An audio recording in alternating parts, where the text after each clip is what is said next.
Si les équipements techniques ne sont pas toujours souhaités, ils sont parfois tout de même nécessaires.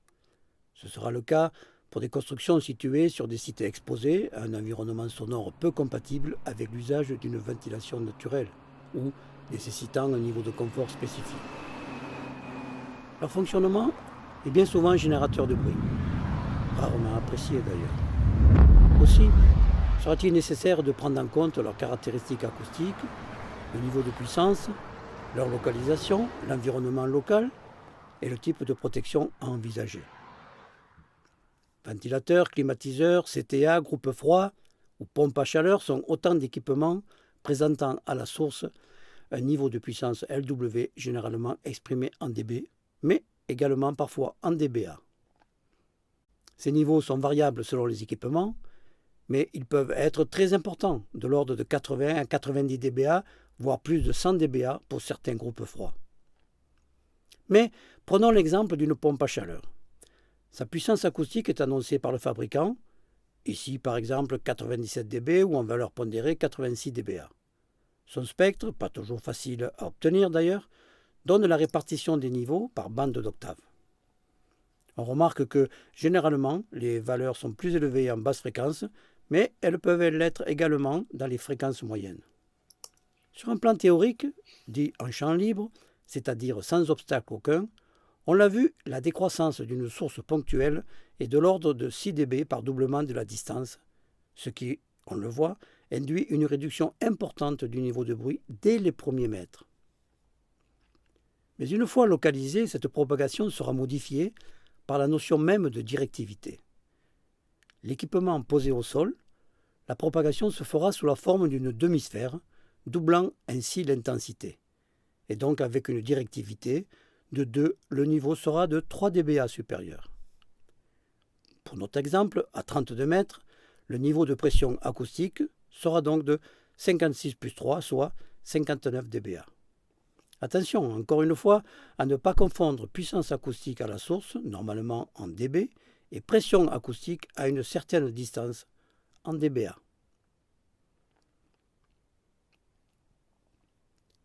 La présence d'une paroi à l'arrière augmentera cette directivité de 2 à 4, induisant un niveau de 6 dB supplémentaire.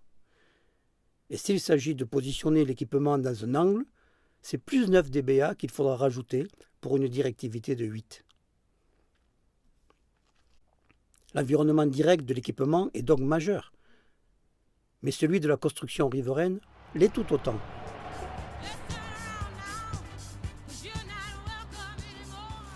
Si le niveau ambiant ou niveau résiduel est élevé vis-à-vis du niveau de bruit d'équipement, la perception du bruit sera réduite et le risque de nuisance nul. Mais si par contre ce niveau est très faible, ce qui arrive la nuit, la gêne sera importante, voire très très importante. En cause, ce fameux rapport signal-bruit. La réglementation impose en fonction de la durée d'exposition des dépassements limités vis-à-vis du bruit résiduel. Ces valeurs de dépassement ou d'émergence sont de 3 dB de nuit et 5 dB de jour, ce que l'on oublie bien souvent. Alors, que faire si les niveaux sont trop élevés ? Eh bien, soit éloigner l'équipement, le positionner ailleurs, ou éloigner la construction, soit changer d'équipement, en prendre un moins bruyant, soit ajouter un bruit masquant, c'est pas toujours possible, soit limiter la propagation par l'interposition d'un écran. Mais celui-ci, pour être efficace, devra entièrement masquer la source vis-à-vis des locaux à protéger, limiter au maximum les défauts d'étanchéité et devra présenter une densité minimale de 15 à 20 kg au mètre carré. Et si l'équipement est posé contre une paroi, on limitera alors les effets de réflexion successifs en évitant de disposer l'écran parallèlement à celle-ci, en le brisant, soit en plan, soit en coupe, ou en tapissant sa face interne de matériaux absorbants ne craignant pas les intempéries, type Soniflex ou une laine protégée par des ventelles. On préférera aussi un sol de gravier à un revêtement dur. Et on devra également s'assurer que l'efficacité des supports antivibratiles mis en place est correcte.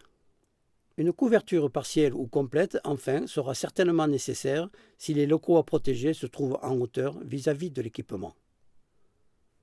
À noter enfin qu'une topographie mouvementée à proximité de l'équipement est également de nature à réduire fortement les propagations. Et pour terminer, abordons la question tout aussi délicate en pays tropical du bruit généré par les équipements situés à l'intérieur des bâtiments. Les règles à observer seront essentiellement celles du bon sens. Tout d'abord, on déterminera quels sont les niveaux de réception souhaitables des sources d'équipement dans les salles selon leurs usages. Voici quelques-unes de ces valeurs maximales par grande famille de locaux. Ensuite, on choisira des équipements peu bruyants, souvent plus chers, mais pérennes dans le temps et plus économes en énergie. Les installer dans des locaux éloignés des salles à protéger.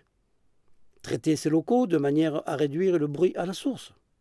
Mettre en place des pièges à son au niveau des entrées et sorties d'air, ainsi que sur les sorties de réseau par exemple pour une PAC. Éviter de faire circuler les réseaux de salle en salle, en préférant une distribution en peigne depuis les circulations.